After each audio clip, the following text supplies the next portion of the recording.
I don't say it often, but you're the best honka host ever. A real professional. Yeah, you're tip-top, Scav. Oh, thanks, guys. It's really nice of you to say, because, actually, most of the time, I kind of feel like you don't like me. Are you playing with puppets? What? No? Hey, everyone! The meat sack is playing with puppets, like a child. What? What puppets? Tiny versions of us, and he's terrible. I mean, Bane was pretty spot on, but Crane, you sounded like Fagin from Oliver Twist. Oh, come on. It wasn't that bad. Hey, lay off the guy. Thank you. Unless the other me wants to weigh in.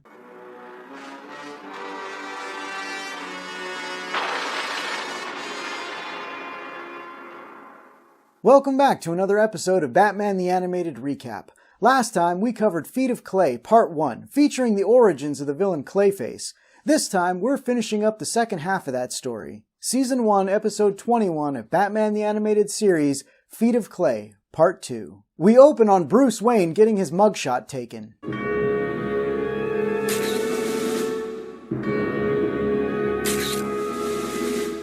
Why did they take a picture of the back of his head? No, that's him entering a jail cell. Oh. Why did they take a picture of him entering a jail cell? They didn't. It was an artistic shot. Who's autistic? That's it. I'm swapping your next venom dose with a fear toxin. Well, that's a silly plan. I'll just skip the next dose and take it later. Well, looks like Bane's gonna be having nightmares for a while. We cut to Bruce Wayne getting out of jail because, well, let's face it, he's white and he's easily got that bail money covered.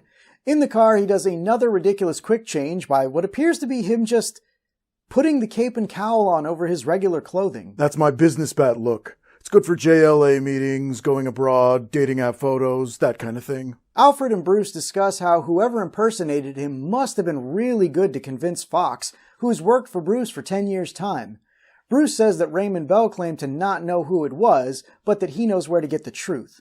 We then transition to Matt Hagen's trailer on the Imperial Studios lot to see what has become of the famous actor. Face it, Teddy. Matt Hagen has history. This time for good.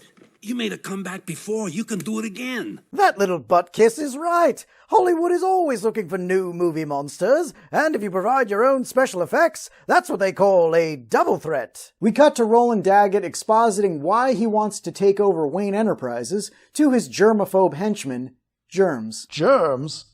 I can't even focus on my love of phobias because I'm curious if he gave himself that name or if Daggett is just in the habit of giving his henchmen nicknames based on their defining character traits. Oh, that sounds fun. You'd be phobias and Batsy would be nipples. I wore that suit one time. It was the 90s. Everyone was trying different things to appeal to a younger crowd. Will I never live it down? What would my nickname be? Brainless, idiot, moron, simpleton. You pick. I see what you're doing. You do? Yeah, you're trying to make me look stupid by picking the wrong nickname, so I choose them all. Yes, you sure showed me. Daggett claims that taking over Wayne Enterprises will give him a distribution network that would take him years to acquire on his own. He then says, My takeover plan will have to be revised now that our actor friend Hagen is no longer available. That's because you told your men to kill him, claiming that he botched the original plan, but it worked well enough to land Bruce Wayne in jail. I feel like that would help your plans to take over Wayne Enterprises, not hurt them. That's why Daggett is a B-lister. He doesn't even have a good gimmick. You know, other than being a ginger. That's not a gimmick. He was born that way. Bane was born with his mask on, and you don't see him using it to make excuses. That's not true. I mean, I was born in the dark, molded by it. So it's entirely possible I had the mask on the entire time. I'll have to check with Mama Bane the next time I go home. Anyway, Daggett orders Germs to take out Lucius Fox before Daggett's television appearance later that night. Germs doesn't like the idea of going into a hospital, but Daggett insists.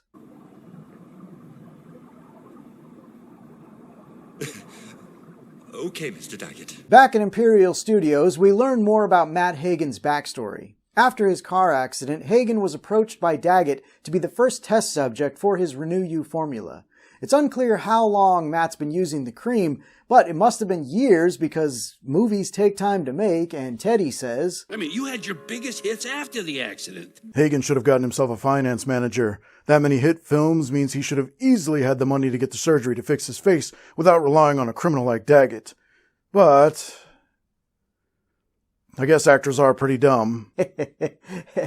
Hey. Anyway, Hagen learns that he can change the shape of his entire body, even mimicking clothing and solid objects. He is at first elated, but that quickly turns to rage when he learns that he can't control it. My career, life, it is gone, and I could never get it back.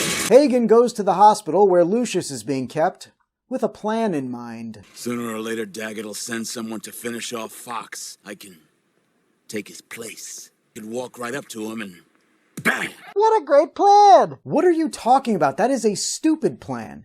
He can literally look and sound like anyone to get close to Daggett. He could be Summer Gleason to interview him, some random businessman who wants to help him take over Wayne Enterprises. He could appear as Bruce, offering to sell Daggett the company after his stint in jail. Heck, he could even be Daggett to get into Daggett's office, then disguise himself as like a ficus or something until Daggett shows up. Hey, cut him a break. He's not a criminal genius. He's an actor. And as I already stated, actors are dumb. Yeah, they are. Wait, damn it, you got me again! See? Germs arrives in Fox's hospital room, but before he can smother him with a pillow, Batman shows up and pursues him into a room full of infectious disease specimens.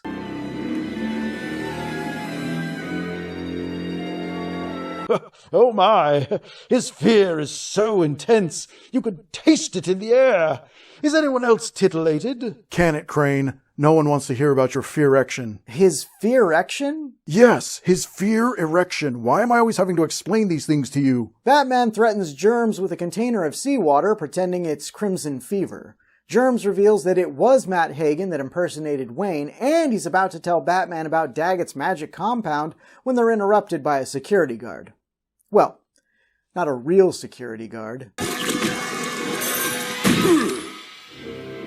You sure take a lot of violent blows to the head, Batsy. Aren't you worried about long-term brain damage? No, I feel fine. I'm over here. What? Who's talking? Do we need to check if Batman is actually Clayface again? Hey, I never played him that dumb. Huh, gotcha. Oh, damn it. Okay, Batman, you've won me over. We actors are dumb. Anyway, Hagen uses part of his own body to cover Germ's mouth and restrain him. Gross. Hagen takes Germs to the roof to kill him, but Batman intervenes again, resulting in a bit of a scuffle between the two. Hagen is winning the fight until he wears himself out from constantly changing his form. As the police arrive, Hagen jumps off the roof to Batman's shock.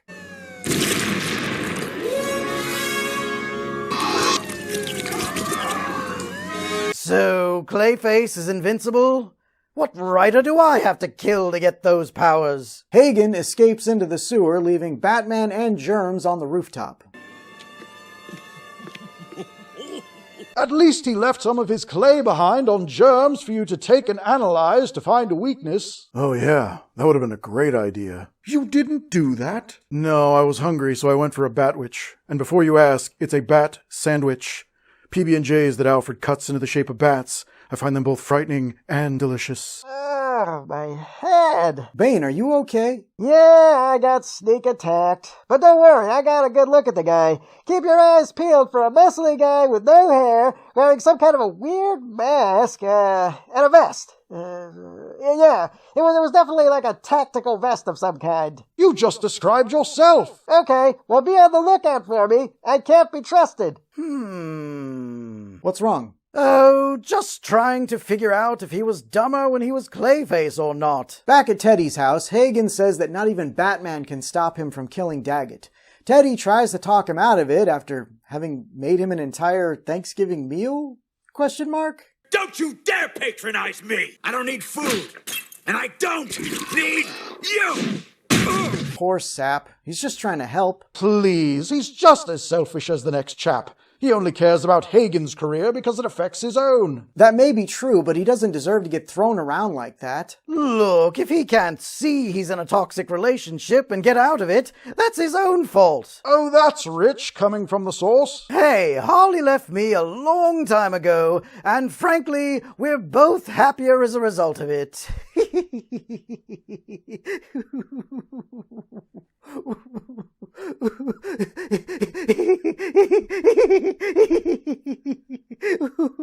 I don't know what's happening right now, so I'm just gonna move on. Back at Matt's trailer, Batman finds a container for Daggett's compound and takes it back to the Batcave for study. He deduces that Hagen is the creature he fought on the roof, and he thinks Daggett's compound caused the condition. We cut to the Galaxy Broadcasting Building, where Batman sneaks in one of his classic disguises. A facelift in a jar? What the hell is that? We've seen you infiltrate many businesses in a convincing costume only to reveal that you magically have the Batsuit on underneath, but you're not even trying here. That's because that isn't one of my costumes. That's my working Bat look. It throws people off because they're not thinking, why is Batman here? They're thinking, oh, Batman takes out our garbage? And if anyone asks, no one's gonna believe the person who says they saw Batman cleaning the joint after hours. That, oddly, does make some bit of sense. Because Batman! Batman gets into the control room and loads a bunch of tapes of Hagen's movies that Alfred acquired for him into various players around the room. Daggett is also in the building, appearing on the Gotham Insider to promote his Renew You compound when the show gets hijacked. Why don't you show them what an overdose can do, Daggett? Why don't you Tell them about me. They say that any press is good press, but I think we just found the exception. Hagen makes quick work of Daggett's bodyguards and is about to finish off his maker when Batman shows up. Daggett tries to use the situation to escape, but Batman captures him before trying to appeal to Hagen to stop what he's doing. Unfortunately, Batman is too late as this villain's transformation is complete. There is no Hagen. It's only me now. Clayface. Batman and Clayface fight on the stage for a bit before this happens. Oh, yeah. Hey, that's not right. Who's been messing with the clips? I'm offended that you have to ask.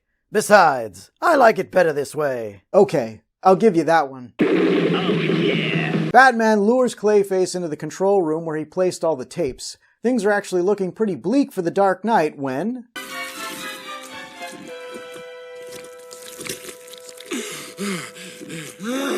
Once again, Batman tries to convince Hagen that he doesn't need to be a villain.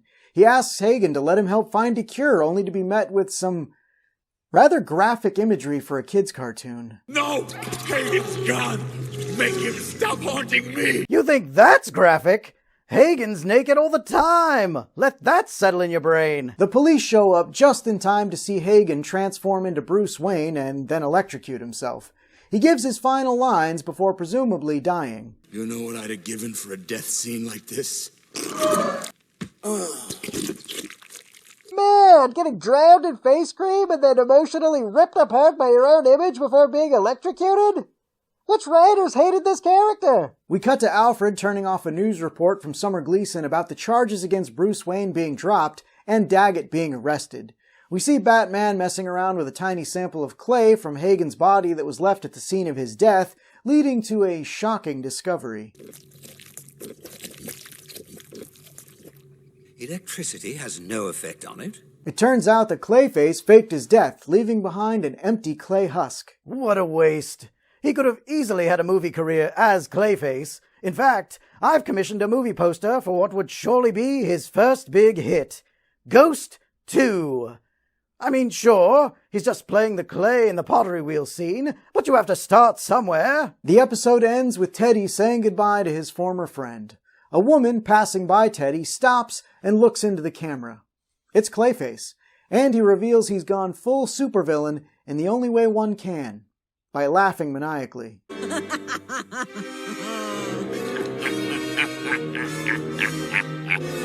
This episode was a fantastic follow-up to Part 1. We learn more about Hagen and how the Renew You compound is warped him both physically and mentally. We also get to see a softer side of Batman, coming off his intensity in the previous episode, by having him try to save Hagen from his fate of becoming a villain.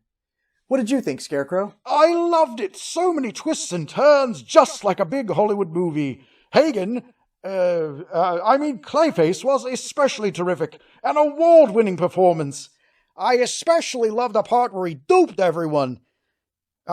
Oh, damn it. I sound like me again, don't I? I gotta work on that. 5 out of 5 Oscars that should have been awarded to Clayface for this episode. Join us next time when we'll be covering Joker's Favor. What? A me episode? How exciting! I mean, it's cool, whatevs. Till next time, kiddies!